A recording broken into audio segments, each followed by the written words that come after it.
Hi dears, welcome back. അപ്പോൾ ഇന്നും ഞാൻ വന്നിരിക്കുന്നത് നമുക്കൊക്കെ ഒരുപാട് പ്രയോജനകരമായിട്ടുള്ള നല്ലൊരു വീഡിയോ ആയിട്ട് തന്നെയാണ് കേട്ടോ. ഇനി കൈ തൊടാണ്ട് കൊണ്ട് ചപ്പാത്തിക്കും പൂരിക്കൊക്കെ മാവ് കുഴച്ചെടുക്കാം. നല്ല ബലൂണ് പോലെ വീർത്ത് നമ്മുടെ ചപ്പാത്തിയും പൂരിയൊക്കെ നമുക്ക് ഉണ്ടാക്കിയെടുക്കാൻ വേണ്ടിയിട്ട് സാധിക്കും. അതിന് വേണ്ടിയിട്ട് നമ്മൾ ചപ്പാത്തിക്കും പൂരിക്കും മാവ് കുഴയ്ക്കുമ്പോൾ തൈര്, പഞ്ചസാര, ഓയിൽ ഒന്നും ചേർക്കാണ്ട് കൊണ്ടാണ് നമ്മൾ ഈ ഒരു മാവ് കുഴച്ചെടുക്കുന്നത്. മാത്രമല്ല നല്ല കുറച്ച് ടിപ്സും കൂടെ ഈ ഒരു വീഡിയോയിൽ ഞാൻ ഉൾപ്പെടുത്തിയിട്ടുണ്ട്. അപ്പോൾ എല്ലാവരും വീഡിയോ ഒന്ന് ഫുള്ളായിട്ട് സ്കിപ്പ് ചെയ്യാണ്ട് തന്നെ കാണുക കേട്ടോ. മാത്രമല്ല ഈ ഒരു വീഡിയോ നിങ്ങൾക്ക് ഇഷ്ടപ്പെടുകയാണെങ്കിൽ ഒന്ന് ലൈക്ക് ചെയ്യുക. നിങ്ങൾ ലൈക്ക് ചെയ്യുന്ന സമയത്ത് ഹൈപ്പ് എന്ന ബട്ടണും കൂടെ എനേബിൾ ആകും.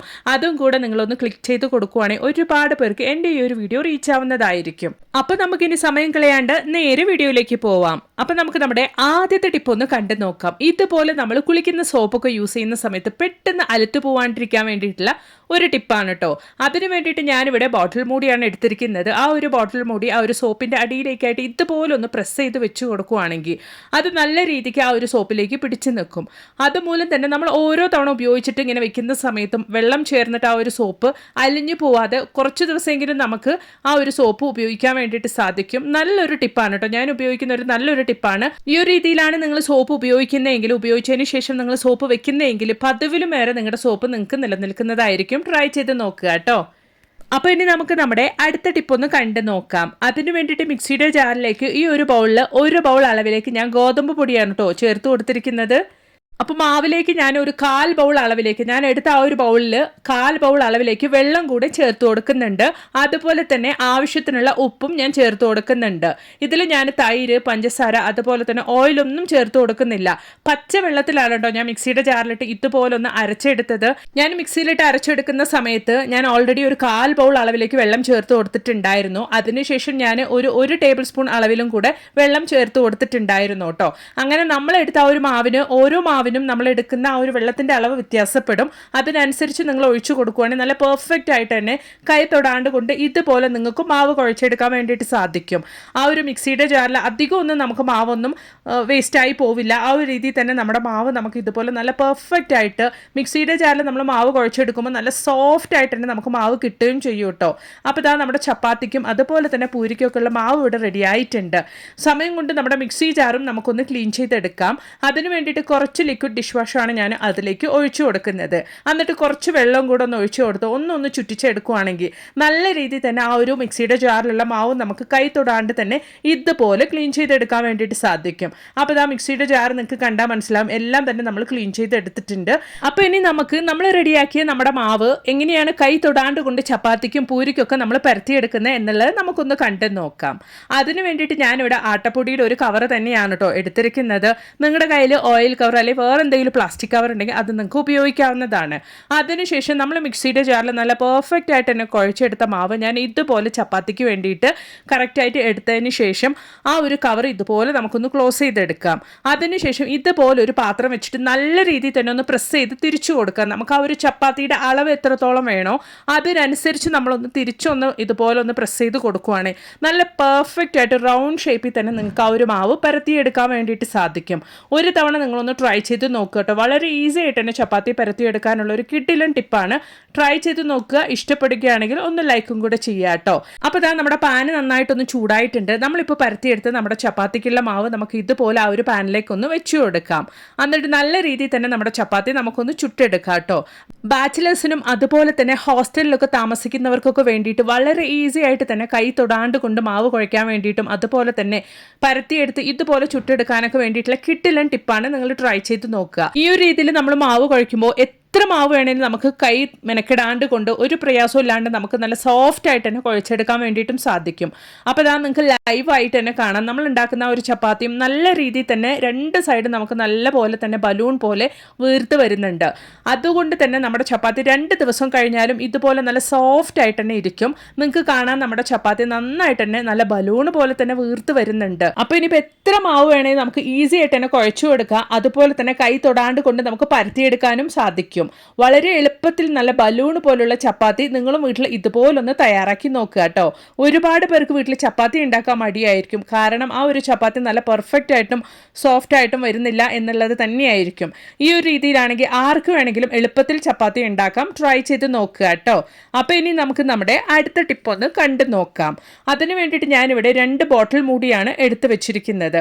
ഇനി നമ്മൾ ഈ ഒരു ബോട്ടിൽ മൂടി ഉപയോഗിച്ച് എന്താ ചെയ്യുന്നത് എന്നുള്ളതൊന്ന് കണ്ടു നോക്കാം. അതിന് വേണ്ടിയിട്ട് ഞാൻ കത്തി നന്നായിട്ടൊന്ന് ചൂടാക്കിയതിന് ശേഷം ഞാൻ വീഡിയോയിൽ കാണിക്കുന്നത് പോലെ ഇതുപോലെ നിങ്ങൾ 2 സൈഡിലായിട്ടൊന്ന് കട്ട് ചെയ്തെടുക്കുക കേട്ടോ. നൈഫ് നന്നായിട്ട് ചൂടാക്കുവാണെങ്കിൽ നമുക്ക് ഈസി ആയിട്ട് തന്നെ ആ ഒരു ബോട്ടിൽ മൂടി ഇതുപോലെ കട്ട് ചെയ്തെടുക്കാൻ വേണ്ടിയിട്ട് സാധിക്കും. അപ്പോൾ ഇതാ നിങ്ങൾക്ക് വീഡിയോയിൽ കാണിച്ചതുപോലെ ഈ ഒരു രീതിക്ക് ഞാൻ കട്ട് ചെയ്തെടുത്തിട്ടുണ്ട്. അതിനുശേഷം നമ്മൾ കട്ട് ചെയ്ത ആ ഒരു ഭാഗം നമുക്ക് ഇതുപോലൊന്ന് വളച്ചു കൊടുക്കുകയാണെങ്കിൽ നമുക്ക് ഈസി ആയിട്ട് തന്നെ ആ ഒരു നമ്മൾ വളച്ചെടുത്ത ആ ഒരു ഭാഗം സിസേഴ്സ് ഉപയോഗിച്ച് കട്ട് ചെയ്തെടുക്കാനും എളുപ്പമായിരിക്കും. അപ്പോൾ ബോട്ടിൽ മൂടിയുടെ ആ ഒരു ഭാഗം ഞാൻ ഇതുപോലൊന്ന് കട്ട് ചെയ്തെടുക്കുന്നുണ്ട് കേട്ടോ. അപ്പോൾ ഇതാ ബോട്ടിൽ മൂടി ഞാൻ ഇതുപോലെ കട്ട് ചെയ്ത് ഈ ഒരു ഷേപ്പിൽ ഞാൻ കട്ട് ചെയ്ത ആ ഒരു ഭാഗം റെഡിയാക്കി എടുത്തിട്ടുണ്ട്. അപ്പോൾ ഇതാ സമയം കൊണ്ട് 2 മൂടിയും ഞാൻ ഈ ഒരു രീതിയിൽ റെഡിയാക്കി എടുത്തിട്ടുണ്ട്. ഇനി ഈ ഒരു ബോട്ടിൽ മൂടി വെച്ച് നമ്മൾ എന്താ ചെയ്യാൻ വേണ്ടിയിട്ട് പോകുന്നത് എന്നുള്ളതും കൂടെ കണ്ടു നോക്കാം. വളരെ യൂസ്ഫുൾ ആയിട്ടുള്ള ഒരു ടിപ്പാണ് നമ്മൾ ഈ ഒരു ബോട്ടിൽ മൂടി കൊണ്ട് ചെയ്യാൻ വേണ്ടിയിട്ട് പോകുന്നത് കേട്ടോ. അതിനു മുമ്പായിട്ട് നമുക്ക് ഡബിൾ സൈഡ് സെല്ലോ ടേപ്പ് എടുത്തിട്ട് ഇതുപോലെ ആ ഒരു ബോട്ടിൽ മൂടിയുടെ പുറകിലായിട്ടൊന്ന് ഒട്ടിച്ചു കൊടുക്കാം. അതിനുശേഷം നമ്മൾ ഈ ഒരു ബോട്ടിൽ മൂടി ഇതുപോലെ വാൾ ടൈലിൽ ഒട്ടിച്ചു കൊടുക്കുകയാണെങ്കിൽ നമുക്ക് ഇതുപോലെ നല്ലൊരു ഹോൾഡറായിട്ട് കീ ചെയിനൊക്കെ ഹോൾഡ് ചെയ്യുന്ന നല്ലൊരു ഹോൾഡറായിട്ട് നമുക്ക് യൂസ് ചെയ്യാം. കീ ചെയിൻ മാത്രമല്ല കേട്ടോ, കുട്ടികളുടെ ID കാർഡ്, അതുപോലെ തന്നെ ടൈ പോലുള്ള കാര്യങ്ങളൊക്കെ, മാല, അതുപോലുള്ള കാര്യങ്ങളൊക്കെ നമുക്ക് വളരെ ഈസി ആയിട്ട് ഇതുപോലുള്ള ബോട്ടിൽ മൂടിയിൽ നമുക്ക് തൂക്കിയിടാൻ വേണ്ടിയിട്ട് സാധിക്കും. ട്രൈ ചെയ്ത് നോക്കുക കേട്ടോ. അപ്പോൾ ഇനി നമ്മൾ കുഴച്ചെടുത്ത ആ ഒരു മാവിൽ പൂരിക്കുള്ള മാവും കൂടെ ഒന്ന് പരത്തിയെടുക്കാം. നിങ്ങൾക്ക് വേണമെങ്കിൽ ഞാൻ ഓൾറെഡി ചപ്പാത്തി പരത്തിയെടുത്ത പോലെ തന്നെ പൂരിക്കുള്ള മാവും പരത്തിയെടുക്കാവുന്നതാണ്. ഞാൻ ജസ്റ്റ് നിങ്ങൾക്ക് പ്രസ്സിലും കൂടെ ഒന്ന് പരത്തി കാണിക്കുകയാണ്. അപ്പോൾ അതിന് വേണ്ടിയിട്ട് പൂരിക്കുള്ള മാവ് നമുക്ക് ഇതുപോലെ ഒന്ന് വെച്ച് കൊടുത്തതിന് ശേഷം ഒന്ന് പ്രസ് ചെയ്തെടുക്കാം. അപ്പോൾ ഇതാ നല്ല പെർഫെക്റ്റ് ആയിട്ട് നമ്മുടെ പൂരിക്കുള്ള മാവും പരത്തിയെടുത്തിട്ടുണ്ട് പ്രസ് ഉപയോഗിച്ചിട്ട്. അപ്പോൾ നമ്മൾ റെഡിയാക്കിയ ഈ ഒരു പൂരിക്കുള്ള മാവ് ഞാൻ വെച്ചു കൊടുക്കാൻ വേണ്ടിയിട്ട് പോകുന്നത് ഇഡ്ഡലി പാത്രത്തിലേക്കാണ് കേട്ടോ. നമ്മൾ സാധാരണ പൂരിക്ക് പരത്തുന്ന പോലെ അല്ലാണ്ട് കുറച്ച് ചെറിയൊരു സൈസിൽ പരത്തുവാണെങ്കിൽ നമുക്ക് ഇതുപോലെ ഇഡ്ഡലി പാത്രത്തിൽ വെച്ചിട്ട് നല്ല രീതിയിൽ തന്നെ ഒന്ന് ആവി കയറ്റി സ്റ്റീം ചെയ്തെടുക്കാൻ വേണ്ടിയിട്ട് സാധിക്കും. അതുമൂലം തന്നെ നമ്മൾ റെഡിയാക്കുന്ന ഈ ഒരു ആവി കയറ്റിയ പൂരി നല്ലൊരു ടൈറ്റ് കണ്ടെയ്നറിലാക്കിയിട്ട് നമുക്ക് ആഴ്ചകളോളം തന്നെ ഫ്രിഡ്ജിൽ സൂക്ഷിക്കാവുന്നതുമാണ്. മാത്രമല്ല ആവശ്യാനുസൃതം നമ്മൾ റെഡിയാക്കുന്ന ഈ ഒരു പൂരി നമുക്ക് എടുത്ത് ഉപയോഗിക്കാവുന്നതുമാണ്. ഇന്നത്തെ കാലത്ത് എല്ലാവരും ജോലിക്ക് പോകുന്ന ഒരു അവസ്ഥയായതുകൊണ്ട് തന്നെ രാവിലെ എണീറ്റ് ഈ ഒരു പൂരിയൊക്കെ ഉണ്ടാക്കുക എന്നുള്ളത് വളരെ മെനക്കെട്ട ഒരു പരിപാടിയായിരിക്കും. അപ്പോൾ ഈ ഒരു രീതിയിൽ നമ്മൾ സമയമുള്ളപ്പോൾ ആവി കയറ്റി നമ്മൾ പൂരിക്കുള്ള മാവൊക്കെ നമ്മൾ റെഡിയാക്കി ഒരു ടൈറ്റ് ആയിട്ടുള്ള കണ്ടെയ്നറിൽ വെച്ച് നമ്മൾ ഫ്രിഡ്ജിൽ വെക്കുകയാണെങ്കിൽ നമുക്ക് എപ്പൊക്കെ പൂരി ഉണ്ടാക്കി കഴിക്കണോ അപ്പോഴൊക്കെ നമുക്ക് ഇതുപോലെ പൂരി എടുത്ത് ഉണ്ടാക്കി കഴിക്കാൻ വേണ്ടിയിട്ട് സാധിക്കും. അപ്പോൾ ഇതാ പൂരിക്കുള്ള മാവ് ഞാൻ ഇതുപോലെ ഒന്ന് ക്ലോസ് ചെയ്ത് ആവി കയറ്റാൻ വേണ്ടി വെച്ചിട്ടുണ്ട്. അപ്പോൾ ഇതാ വെറും 5 മിനിറ്റ് സമയം കഴിഞ്ഞ് നമുക്കതൊന്ന് ഓപ്പൺ ചെയ്ത് നോക്കാം. നിങ്ങൾക്ക് ലൈവ് ആയിട്ട് തന്നെ കാണാം. ചെറിയ കുമിളകളോട് കൂടി തന്നെ നമ്മുടെ ആ ഒരു പൂരിക്കുള്ള മാവൊക്കെ നന്നായിട്ട് തന്നെ ആവി കയറ്റി എടുത്തിട്ടുണ്ട്. ഇനി നമുക്ക് ഇതുപോലെ സ്റ്റീൽ കണ്ടെയ്നറിലാണ് കേട്ടോ ഞാൻ വെച്ചു കൊടുക്കാൻ വേണ്ടിയിട്ട് പോകുന്നത്. നന്നായിട്ടൊന്ന് ആറിയതിനു ശേഷം ഒരു ടൈറ്റ് ആയിട്ടുള്ള കണ്ടെയ്നറിൽ, അത് മെയിനായിട്ടും സ്റ്റീൽ കണ്ടെയ്നർ ആണെങ്കിൽ നമുക്ക് അത്രത്തോളം നല്ലതായിരിക്കും. അതിലേക്ക് വെച്ച് കൊടുത്തതിന് ശേഷം നമ്മൾ ഫ്രിഡ്ജിലേക്ക് വെക്കുകയാണെങ്കിൽ മാസങ്ങളോളം തന്നെ നമുക്ക് കേടുകൂടാണ്ട് നമുക്ക് ആവശ്യമുള്ള സമയത്ത് നമ്മുടെ പൂരി നമുക്ക് ഉണ്ടാക്കിയെടുത്ത് കഴിക്കാനും സാധിക്കും. അപ്പോൾ ഇതാ ഞാൻ ആവി കയറ്റി എടുത്ത പൂരിയൊക്കെ നന്നായിട്ട് ആറിയതിനു ശേഷം ഞാൻ ഇതുപോലെ ഒരു സ്റ്റീൽ കണ്ടെയ്നറിലേക്കാണ് കേട്ടോ വെച്ചു കൊടുക്കുന്നത്. ഞാനിപ്പോൾ കുറച്ച് പൂരി മാത്രമാണ് ഉണ്ടാക്കി നിങ്ങൾക്ക് കാണിക്കുന്നത്.